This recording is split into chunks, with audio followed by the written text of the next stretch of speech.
Dear student, today we are going to start new chapter, chapter 7, aggregate demand and aggregate supply and related concept. First of all, what is the meaning of aggregate demand? Aggregate demand को हिंदी में हम कहते हैं समग्र मांग। समग्र मांग यानी कि कुल मांग, और एग्रीगेट सप्लाई यानी कि समग्र पूर्ति या कुल पूर्ति। और इससे रिलेटेड कॉन्सेप्ट हम देखेंगे जो हमारी इकोनॉमी में बहुत ही इंपॉर्टेंट फैक्टर होते हैं। First of all, what is the definition of AD? You can see AD is the sum total of expenditure that the people plan to incur on the purchase of goods and services produced in the economy during the accounting year corresponding to their different level of income. It means that aggregate demand जो है so sum of total expenditure that the people plan to incur, and expenditure मतलब खर्चा, व्यय, उपभोक्ता के वो कौन खर्चे हैं जो विभिन्न वस्तुओं पर खर्च करता है खरीदने के लिए, ठीक है, क्योंकि उसको उसकी जरूरत गुड्स एंड सर्विसेज, इसमें वस्तु भी आ जाएगी और सेवा भी आ जाएगी, प्रोड्यूस इन द इकोनॉमी। और ये जितनी वस्तुएं हैं वो देश की सीमाओं के अंदर प्रोड्यूस की जाती है वन अकाउंटिंग ईयर यानी कि एक लेखा वर्ष में, ठीक है। यहाँ पे इंपॉर्टेंट फैक्टर है आपका accounting year corresponding to their different level of income, और उनके विभिन्न आय स्रोत पर।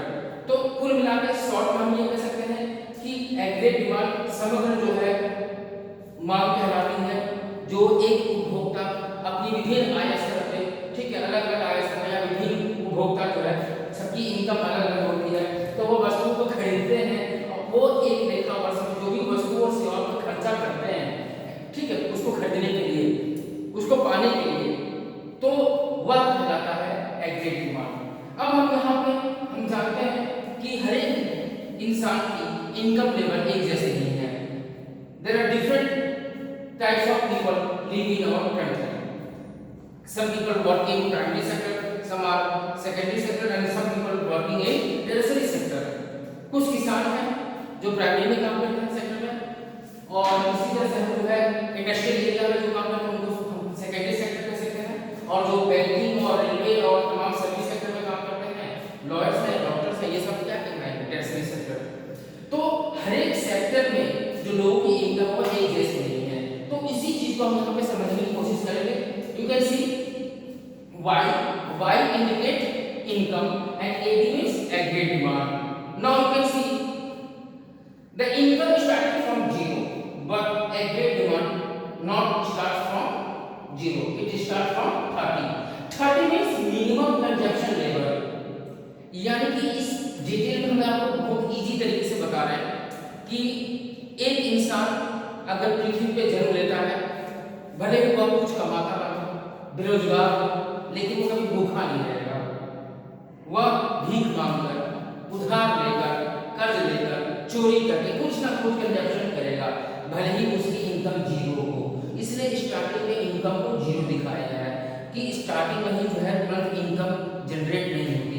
हाँ, लेकिन इंसान कभी भूखा नहीं रहता, वो कहीं ना कहीं से अपने दो रोज की रोटी का जुगाड़ कर लेता है। इसलिए हमें मिनिमम कंडीशन है कि बेसिक नीड्स, दो जून की रोटी उसकी कितनी है, कम से कम इतना तो मिलना चाहिए for their survival.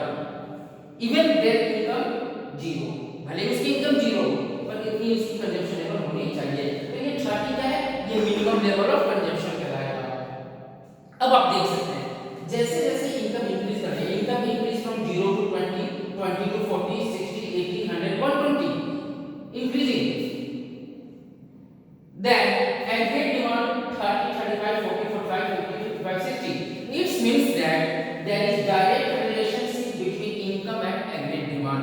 Aggregate demand means expenditure, इसको हम एक्सपेंडिचर भी कह सकते हैं, एग्रीगेट एक्सपेंडिचर भी कह सकते हैं। यानी कि जैसे जैसे कंज्यूमर की इनकम बढ़ती जाएगी तो वैसे वैसे उसी रेशो में उसका एग्रीगेट डिमांड भी बढ़ता रहेगा। और ये सब ह्यूमन टेंडेंसी है कि इनकम लेवल बढ़ने के साथ साथ मानव की जो है आवश्यकताएं भी बढ़ती जाती है, मानव की जो है इच्छाएं भी बढ़ती जाती है, और उसकी demand different type of goods की वो भी जो है वो इंक्रीज करता रहता है। उसी चीज को हम यहाँ पे दिखाया गया है। हाँ, जरूरी नहीं कि इसी नंबर को आप याद करें रटने लग जाए, क्योंकि बुक में जो दिया रहता है बच्चे उसी को रिपीट करते रहते हैं। आप अपने हिसाब से नहीं, ठीक है। ये ध्यान दीजिएगा कि क्लास इंटरवल जो है और ये इंक्रीजिंग, दोनों इंक्रीजिंग रेट में बढ़ना चाहिए। क्लास इंटरवल दोनों के बीच में सेम होनी चाहिए। जैसे यहाँ पर 20-20 का गैप है, इसमें 5-5 का गैप है। इसी तरह से आप चाहे यहाँ पे 10, 20, 30, 40, 50, 60 ऐसे भी कर सकते हैं। और इसको 0 से स्टार्ट करेंगे, 0, 5, 10, 15, 20, 25, 30, 35 ऐसे 5 से गैप करें।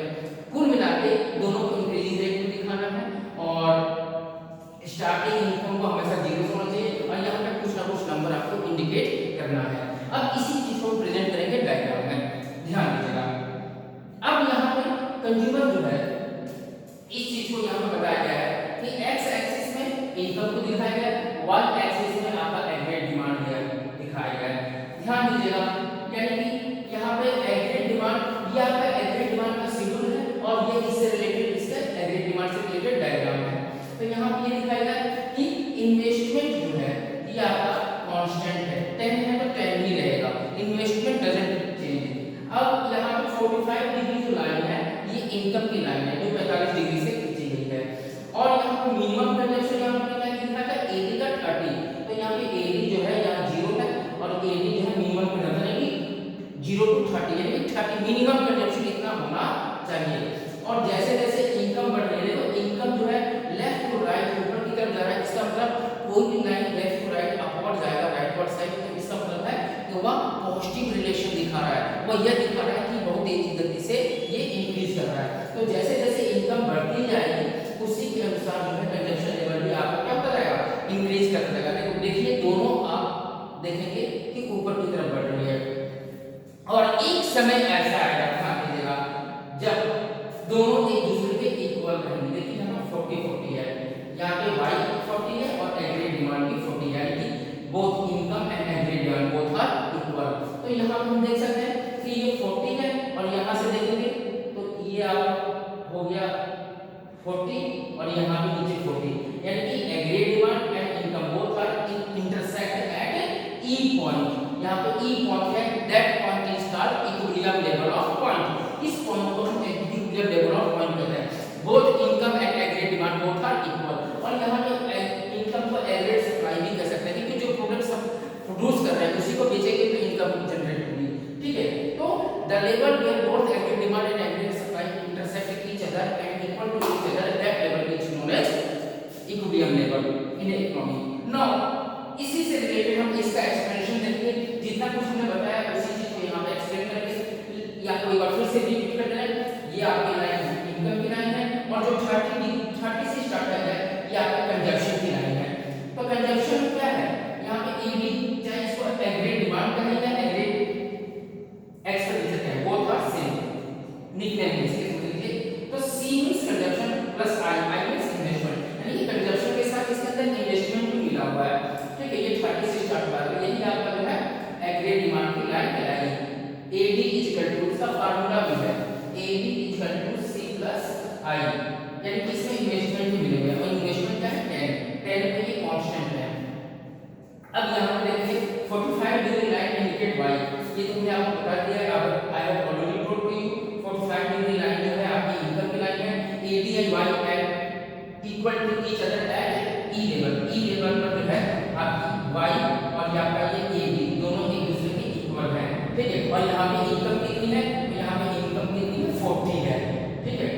अब देखेंगे कि ई पॉइंट से पहले और ई पॉइंट के बाद क्या चेंजेस आ रहे हैं, ठीक है। Prior means before, prior to it and it means E point, यानी ई पॉइंट से पहले AD is greater than Y. आप देख सकते हैं कि जो है AD is greater than Y, ये आपकी जो है एडी की लाइन है और ये नीचे वाली लाइन वाई की है। तो कौन सी लाइन ऊपर है, एडी की लाइन ऊपर है। तो हम कह सकते हैं कि प्रायर टू इट यानी कि इक्विलिब्रियम लेवल से पहले aggregate demand is greater then income, ठीक है, ग्रेटर देन वाई। इसका मतलब ये हुआ, ऐसा क्यों हो रहा है, क्यों ये ग्रेटर, रीजन भी आपको बताना पड़ेगा। तो एडी जो है ग्रेटर है और वाई लेस है। एडी ग्रेटर इसलिए है क्योंकि due to the maintain minimum level of consumption 30 units, क्योंकि यहाँ पे मिनिमम लेवल कंजप्शन कितना एक्सपेंडिचर कंज्यूमर को करना ही पड़ेगा सर्वाइव करने के लिए, क्योंकि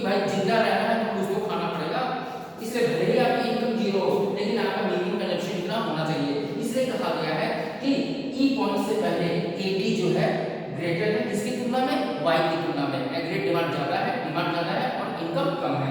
और रीजन क्या देंगे, to survive, to fulfil the minimum level of consumption, ठीक है, impact of minimum level of AD.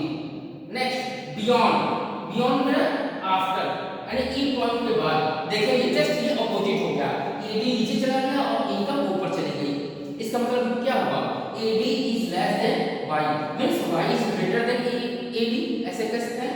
यहां पे मैसेज कर सकते हैं Y is greater than AD और यहां पे क्या था Y is less than AD, और ये बीच में क्या है, Y and AD both are equal.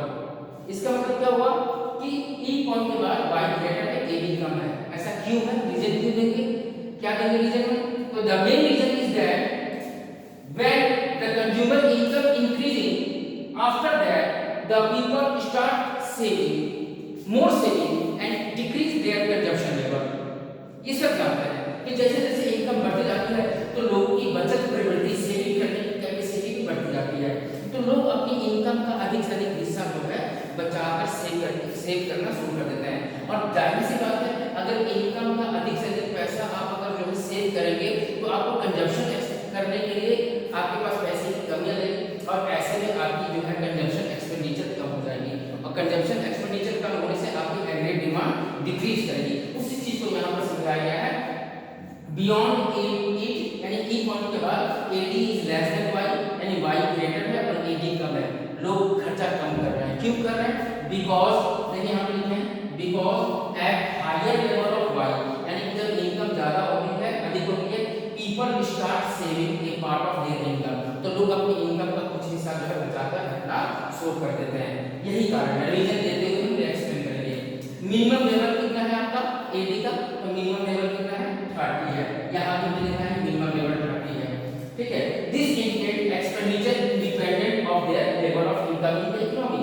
इसका मतलब ये हुआ कि एक्सपेंडिचर बिल्कुल स्वतंत्र है, उसका इनकम से कोई वास्ता नहीं है, ठीक है। शुरुआत में तो एक्सपेंडिचर को 30 यूनिट्स करने ही पड़ेंगे, वो मिनिमम कंजम्पशन लेवल है, भले ही आपकी इनकम जीरो हो, इनकम से कोई उसका जो है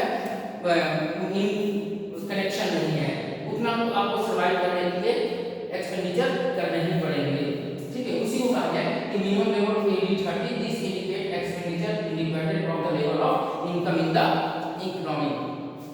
इस तरह से हमने जो है इस कॉन्सेप्ट को समझा कि एडी का वाई के साथ क्या रिलेशन है और ये सिर्फ शेड्यूल है, उसी शेड्यूल को हमने यहाँ पर डायग्राम में रिप्रेजेंट किया।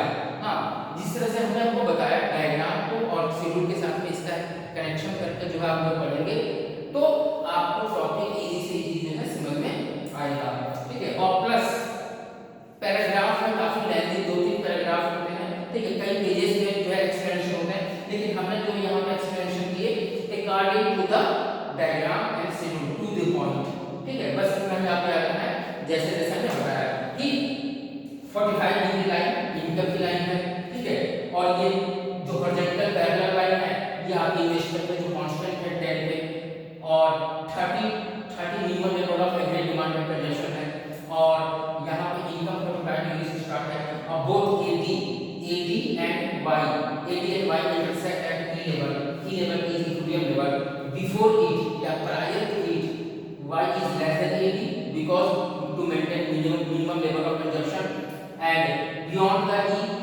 y is greater than AD because increasing the income of the consumer, the people start saving. Due to this reason, y is greater than